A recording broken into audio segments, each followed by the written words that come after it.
হাই friends, good morning. মই আছোঁ এতিয়া গুৱাহাটী ষ্টেচনত। এতিয়া মই যাব ওলাইছোঁ ডিফু, কাৰ্বি আংলং ডিফু চহৰলৈ। তো এতিয়া মই গুৱাহাটী ষ্টেচনৰ পৰা ডিফু ষ্টেচনলৈ যাম আৰু এইখিনি সময়ত, এই দীঘলীয়া সময়খিনিত আপোনালোকক মই মনোমোহা দৃশ্যখিনি দেখুৱাম। তো আপোনালোকে শেষলৈকে ধুনীয়াকৈ চাই থাকিব।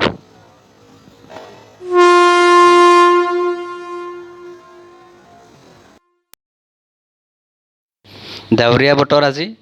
এনেকুৱা ডাৱৰীয়া বতৰত ট্ৰেইনত জাৰ্ণি কৰাৰ মজাটো বেলেগ, ভাল লাগে। আৰু এতিয়া বেছি ভাল লাগি আছে যে মোৰ ডিফু মেডিকেল কলেজত যাম। এতিয়া লগত হেডফোনডাল লৈ লৈছোঁ, ধুনীয়া ধুনীয়া জুবিনদাৰ বৰষুণৰ গান শুনি যাম। আহকচোন আপোনালোকেও দৃশ্যটো অকণমান উপভোগ কৰক।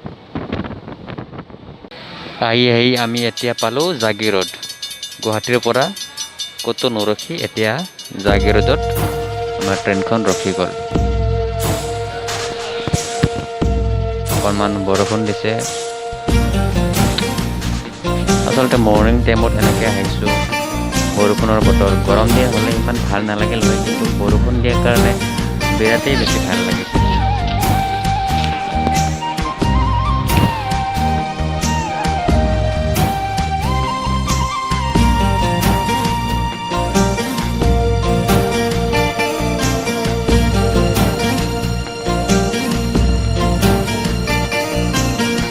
মাৰি মাৰি নামনিৰে ৰেলখনি চোন ষ্টেচন আহি পাবৰে হ'ল।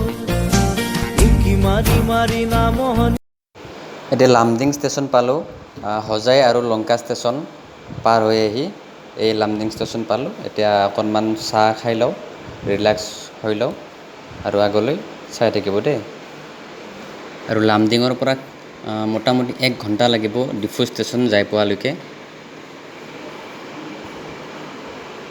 ভিডিঅ'টো চাই থাকিব।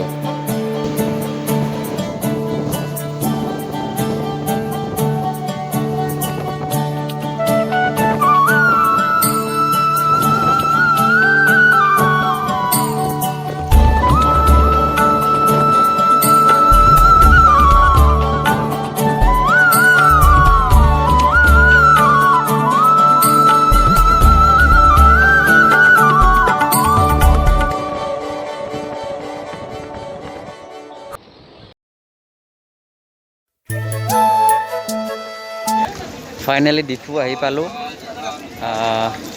বৰষুণ বতৰ ভাল লাগিছে। গুৱাহাটীৰ পৰা ঠিক 4.5 ঘণ্টা লাগিছে।